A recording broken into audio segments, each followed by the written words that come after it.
What's up, everybody? This is Texan Bear with co-stars Snake. Tiger. and today we are coming to you live from our new filming location. We apologize for taking so long on getting the third episode out. I've had a couple family issues that have prevented me from doing this, and we've been getting really excited to come back in and hop back in the saddle. By the way, this episode of Behind the BB is sponsored by M2 Bravo. Go look at the website, www.m2bravo.com, and just check them out. Go click around the store, mess around, just buy some stuff, do whatever you want. On Facebook, don't check us out on Facebook, and Yeah, so anyway, we're going through this episode just talking about amateur airsofters. I know in the first and second video we covered multiple things you want to do, starting in a team or getting a team down, and this is just something that we've constantly been hitting, so we wanted to get to a lot of people to test it out.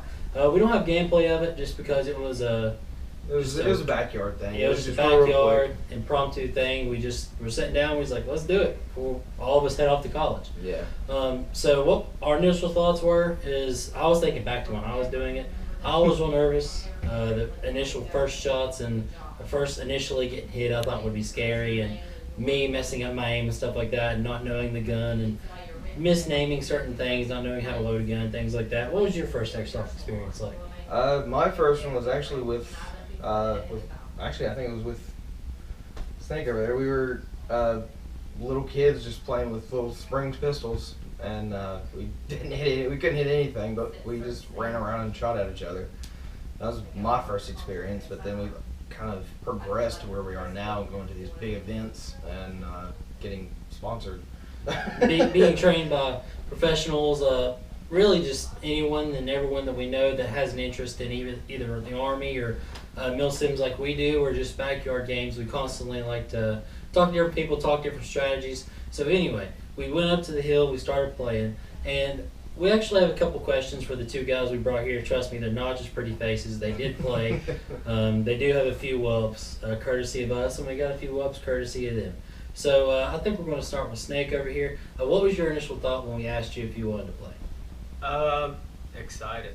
Can't wait to shoot people without killing them. In a safe environment.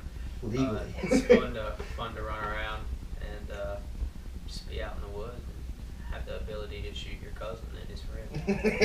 How did you feel when we initiated the start game and you heard the M24 and it's all raining? Very scared. It sounded like hail hitting all around me, like someone's throwing a bunch of rocks, like pea gravel at you. Yeah, it was sketchy. Had to duck down a lot. How did you feel getting hit? Ouch. That's a good way to put it. We noticed that you were a pretty good shot, and going into it, Ryan told me that you had played before a little bit when you were kids with Springers. So I was like, he may have a couple questions, but overall, I didn't think you were that terrible. You're definitely better than a lot of people we've started out with, yeah. And they're still growing and they're getting better. But we have a few players that we're trying to mold, and just out of pure curiosity, if you still have any other questions, what would they be?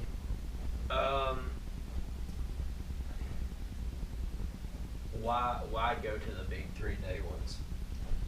Ryan, you want to say The big 3-day events is for the ones that really want the military simulation, that really want that extreme version of what you all experienced out there. You actually have to work with your squad. You get real commands. You have to use your radio. You have to actually use military formations. It's about as close as you can get to being in the real military without actually enlisting. anything else? No. All right, and we also have another guest, codename Tiger. And I'm going to ask you the same exact questions, I guess, maybe a little different. When we first initially asked you guys, or actually it was Snake over here that initially asked if we wanted to play today, what was your initial thought? No, I was hesitant. I was afraid it was going to hurt, honestly. But I mean, once he convinced me and I had gotten the thick clothes on, I was pretty determined at that point. So no turning back. Flannel. Yeah, question for both of you. What did you wear?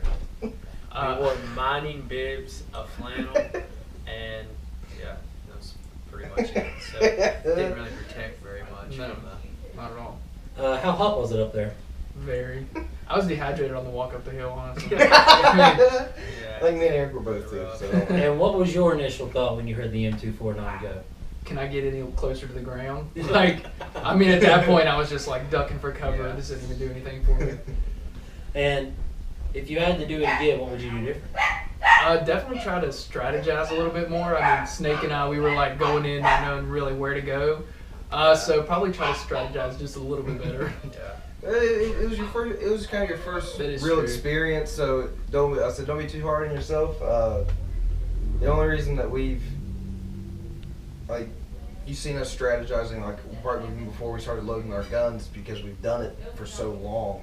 But if you don't, it is like with any other trade or hobby. If you don't do it a lot, you're not gonna be Exactly. the greatest. But you all were actually really good shots. You shot me. He shot me in the forehead, well, not forehead, but right on top of the head. And he shot me in the shoulder in the same spot twice.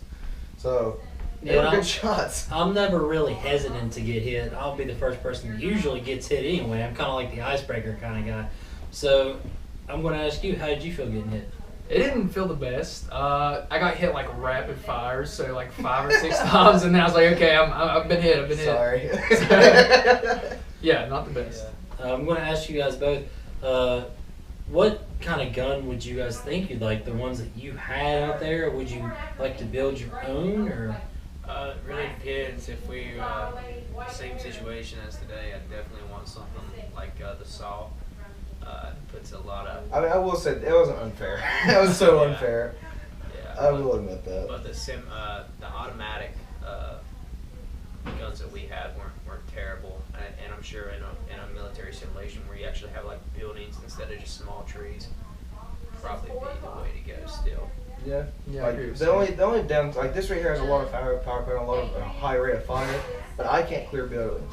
Yeah, Like- and it's really heavy. That also. Yeah, it's also really heavy. Really light. when we first started the airsoft team, our initial thought of doing it, as mentioned in other videos, we wanted to get the same exact kind of camouflage whole team across the board. So what did you guys think when we came out with, well, you didn't have the matching attire, I didn't because have you just my- wore whatever. But what did you guys think when you actually seen our actual equipment? Hard to see. One, I mean, we were very easy to see with our mining stripes that were reflective, which probably made it easier for shooting. But I mean, there's a lot of times, especially wearing those masks, where I would just lose you guys. Yeah, Yeah. I agree. Definitely felt not prepared for that situation. Yeah. Well, I'm glad we got to experience with both you guys. Any questions from you, Sam, before we end the episode? I mean, how long have you guys been doing this? I mean, that was pretty much my first time experiencing really something like that. So, I mean, how long did it take you to get to the point and experience level that you are now? Me and Wesley started. Like, we were like 7 and 8 whenever we like just were out there doing it. But we started doing this last year. Like actually started going and traveling. Yeah, traveling last year, but we've had an airsoft team for probably the last, or at least playing together for probably 5-6 years. Yeah. But as in me getting comfortable with it, I would like to say it probably took me about 5 or 6 games to just, because at that point I've been shot by literally almost everything on the field created, unless somebody's going to go out and buy an RPG airsoft gun and shoot it with me, I want one of those. which I will not volunteer to be shot by that. I want one. But that, the sting and the stuff like that, it still hurts, but you recognize that that's it, and it gets to the point to where you just don't care. So you just start walking and gunning, and that's all you do eventually. Any other ones? Not for me, no. No, I'm good. All right, then please like, favorite, subscribe, share, and click the little bell icon to get notified whenever we post a video like this or any other video. And if you like the tech videos and like the Behind the BB series, let us know in the comments so we know so we can keep making them. And a couple more announcements before we wrap up this episode. Number one, Appalachian Assault will be coming out soon if it doesn't get released before this video. Just because of the situations I've had with my family, generally our edit is a 2 process. Yeah. He edits, then I edit, throw in whatever I want. He throws in whatever he wants, then we watch and collaborate on it. So there's that, and like you said, Anatomy of a Pew. It's a new show we started doing. We like it. I know me and him both like it. We've both dug into weapons before in the past, especially gearboxes, and that's what that really is for the more tech-influenced people in the airsoft world. So exactly what he said.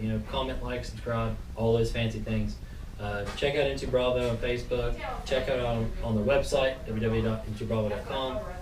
And check out Theta Events. I hear they got a couple events coming up. Oh yeah, that was really cool. We probably won't be able to go to them, sadly, just because our college life and our other members of our YouTube team, or not YouTube, well, YouTube and airsoft team does not have vehicles to travel at the moment. But that's all we got to say. So Appalachian Assault may be the last video we get out until around November, maybe. Maybe we do one for Thanksgiving. I don't know. Alex and Jamie, the other two members of our team, will be kind of taking over the Behind the BB series from Alex's house. So we've already kind of got that underway, and they're going to be checking for me, and I'll be going through you as well for what the video ideas are for them.